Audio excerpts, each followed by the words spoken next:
What's going on, YouTube? So I finally got a chance to listen to Bottomless Pit, finally.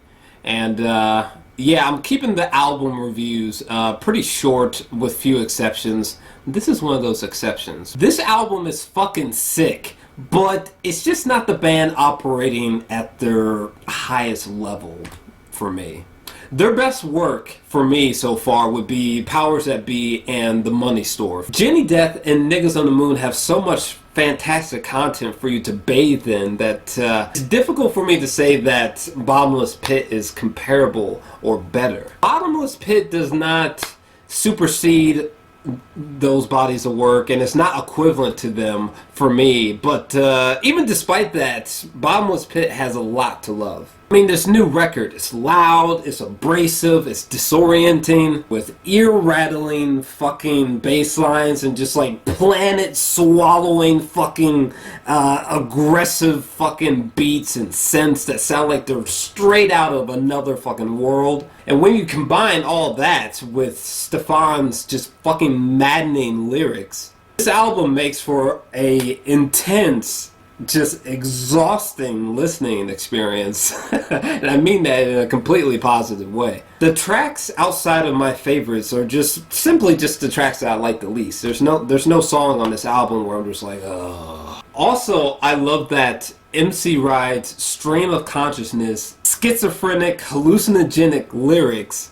are becoming more and more rap-like in terms of vocal execution. For me personally, his lyrics usually sound like something out of a real-world Arkham Asylum or something like that, or like poetry being, written by a really disturbed creative introvert who's like been tripping balls on acid for the past 72 hours. But here on this album especially, the delivery of MC Ride's lyrics make him sound like the most batshit insane rapper alive, which is so exciting and startling to me. I mean, could you imagine a time going forth where like we never needed to have to refer to the lyrics to understand everything that he's saying? Like, it would just be so dope if, like, in the future when he's rapping,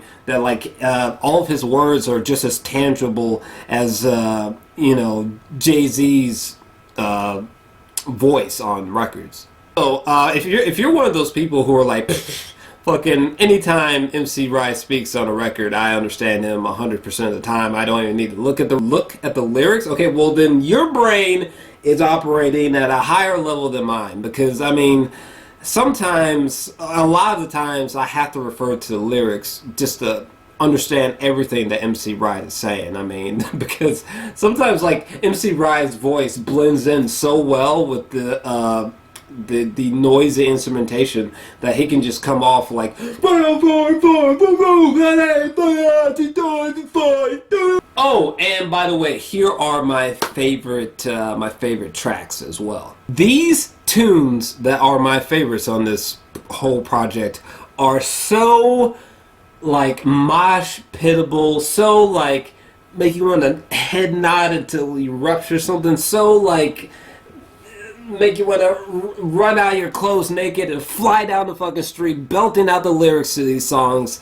Fucking good. Like, savagely good these tracks are. They are so fantastic. Bubbles Buried in This Jungle, track number 6, has the best instrumental on this album. I mean, oh my god, it's so good. Like, it's so filthy and just grimy and just so awesome. Spike, my favorite track on this album, has the best vocal deliveries, rap deliveries from MC Ride here. It's so dope, and it's such a banger, It almost sounds pretty close to a traditional song, almost. And a lot of the synths that you hear kind of whizzing around almost sound like they've been manufactured by Bass Nectar. And I love the catchiness from these tracks that I love as well. Warping, Glory Hole, Glory Hole. I mean, look, basically I loved this album,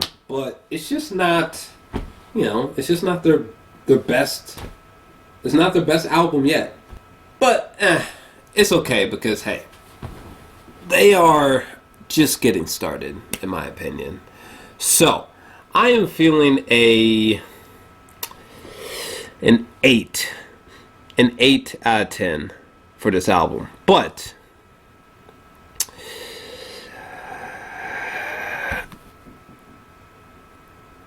what about you?